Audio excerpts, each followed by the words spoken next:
This is ZNS Total Sports, brought to you by Fourth Terrace Diagnostic Center.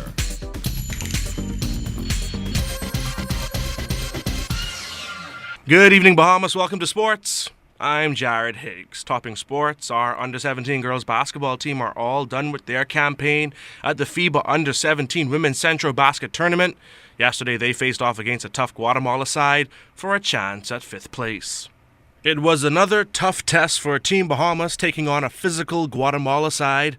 Our girls put out a very strong effort, but they were simply outplayed by the more experienced Guatemala team. Felicia Demerit was consistently Team Bahamas' go-to scorer. She ended this game with 9 points. The loss brings the squad to a 2-3 record, with wins over Suriname and the British Virgin Islands, as well as some tough losses to Puerto Rico and Costa Rica. Overall, it's clear that the girls represented the country with pride and are sure to bring home a wealth of experience on the regional stage. Our women's softball team had a disappointing showing earlier this month at the Pan American Championships. The team traveled to the Dominican Republic, where they faced off against a field of 20 countries from the Central America and Caribbean region. Our Julian Gibson caught up with one member of that squad to get some answers about the team's performance. Jared, Tyrese Curry says that defensively, Team Bahamas was right up there with the competition. So what went wrong? Our problem would have been the pitching in terms of hitting the ball. The ball was really, really fast, and by the time we caught up to the ball, it was like maybe the last 2 games or whatnot. So our defense was great, just hitting the ball was not effective for our games to win or come close to winning the games. So moving forward, how do they rectify the problem? More exposure to the type of pitching, more games playing outside of the Bahamas, like going to Florida, meeting up with other countries like Panama or even British Virgin Islands, who we are now kind of range. So I think we should try to get more out there outside the Bahamas and playing softball.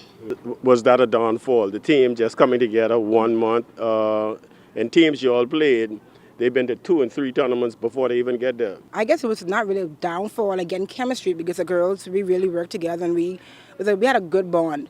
But I think the downfall would be playing together and getting everyone, the coaches don't know everyone, because we had girls who came from Freeport.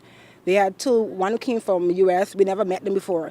And the coach didn't know them, so he didn't know what they could do, the capability and whatnot. So that was the downfall, I think. Reporting for ZNS Total Sports, I am Julian Gibson.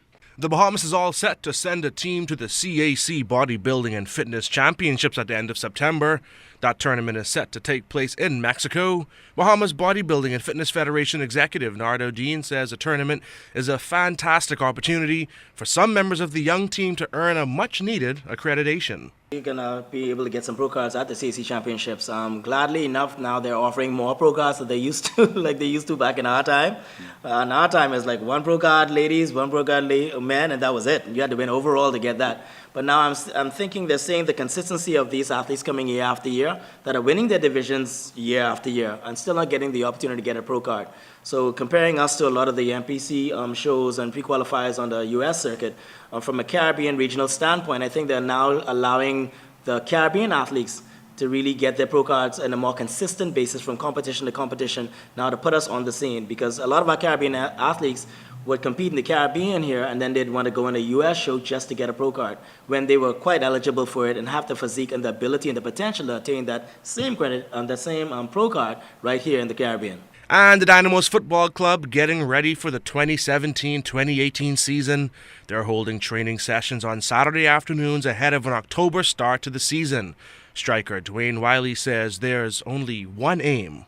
The goal is, as it is every year, is to try to win the league. We have a good squad. Last year we missed out a couple of games where we tied, where we should have won.